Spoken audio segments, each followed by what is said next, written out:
Hi అండి, ఎలా ఉన్నారు అందరూ? Welcome to Lakshmi's recipes. ఈరోజు మటన్ హెడ్ కర్రీ ప్రెషర్ కుక్కర్లో కాకుండా కడాయిలో ఎలా చేసుకోవాలో నేను చూపిస్తాను. ఇది వచ్చేసి మటన్ హెడ్ అండి. శుభ్రంగా క్లీన్ చేసుకుని పక్కన పెట్టుకున్నాను. నెక్స్ట్ పొయ్యలిగిచ్చి కడాయి పెట్టి ఆయిల్ వేసుకోవాలి. నెక్స్ట్ హోల్ గరం మసాలా కూడా వేసుకోవాలండి. సన్నగా కట్ చేసుకున్న ఆనియన్స్, పచ్చిమిర్చి కూడా వేసుకొని ఫ్రై చేసుకోవాలి.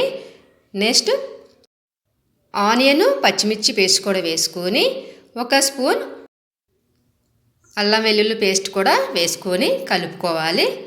ఇట్లా గోల్డెన్ బ్రౌన్ కలర్ వచ్చే వరకు ఫ్రై చేసుకోవాలి. చూసారు కదండి, ఇట్లా ఫ్రై అయిన తర్వాత ముందుగా క్లీన్ చేసుకున్న హెడ్ ముక్కలు కూడా ఈ కడాయిలో వేసుకొని ఒకసారి కలుపుకొని మూత పెట్టుకోవాలి. ఇట్లా మూత పెట్టుకున్న తర్వాత 5 to 10 minutes ఉడికించుకోవాలి.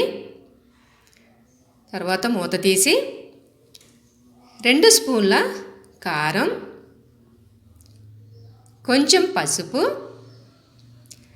టేస్ట్కి సరిపడా సాల్ట్ కూడా వేసుకొని కలుపుకొని తగినన్ని వాటర్ పోసుకోవాలి.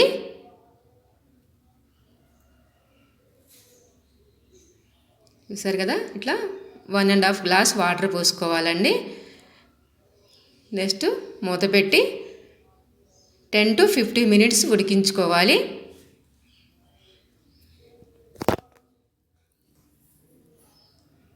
చూసారు కదా, ఇట్లా ఉడికిన తర్వాత మూత తీసి 1 స్పూన్ గరం మసాలా కూడా వేసుకోవాలి. నెక్స్ట్ కొంచెం కొత్తిమీర వేసుకుని కలుపుకుంటే మటన్ హెడ్ కర్రీ రెడీ అండి. ప్రెషర్ కుక్కర్లో కాకుండా ఇట్లా కడాయిలో వండి చూడండి, చాలా మెత్తగా టేస్టీగా వస్తుంది. చూసారు కదా, ఈ కర్రీ జలుబు దగ్గు ఉన్నప్పుడు వేడి వేడి అన్నంలో ఈ కర్రీ వేసుకుని తింటే జలుబు దగ్గు నిమిషాల్లో పారారండి. ఒకసారి ట్రై చేయండి. ఈ వీడియో కనుక మీకు నచ్చితే లైక్ చేయండి, షేర్ చేయండి, సబ్స్క్రైబ్ చేసుకోవడం మాత్రం మర్చిపోకండి.